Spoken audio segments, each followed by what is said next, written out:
রাত ঠিক ১২টা। সবাই ঘুমিয়ে পড়েছে। কিন্তু যদি বলি এই সময়টায় কেউ একজন জেগে ওঠে, আর সে মানুষ নয়।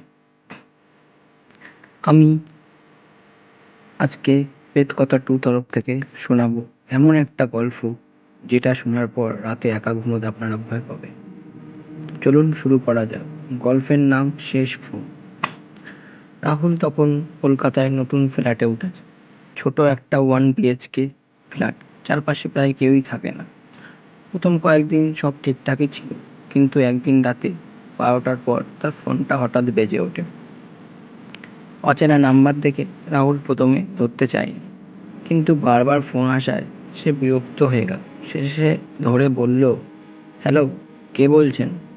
ওপাশ থেকে কোনো শব্দ এলো না। রাহুল ভয় পেয়ে ফোনটা কেটে দিল। পরের দিন আবার একই সময়ে ফোন। এইবার রাহুল একটু রেগে গিয়ে বলল, কে আপনি? এইভাবে ফোন করছেন কেন?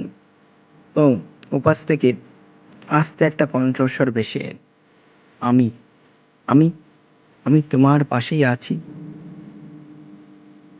রাহুলের বুক কেঁপে উঠল। সে চারিদিকে তাকালো, কিন্তু ঘরে কেউ নেই, কোথাও কেউ নেই। কিন্তু তার পিছনে আয়নার মধ্যে একটা ছায়া দাঁড়িয়েছিল। সে যেন তাকেই ডাকছিল। রাহুল ধীরে ধীরে ঘুরে দাঁড়ালো। কেউ নেই। আবার ফোনটা বেজে উঠল।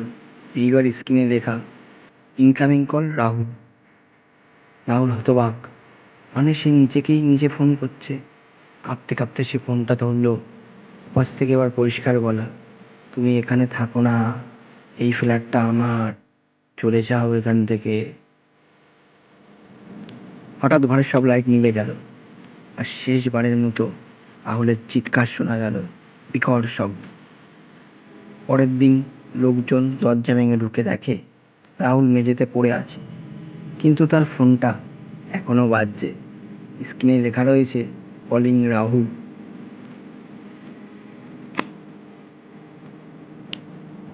আপনি কি একা আছেন? তাহলে ফোনটা সাবধানে ধরবেন। এটা ছিল প্রেতকথা 2.0।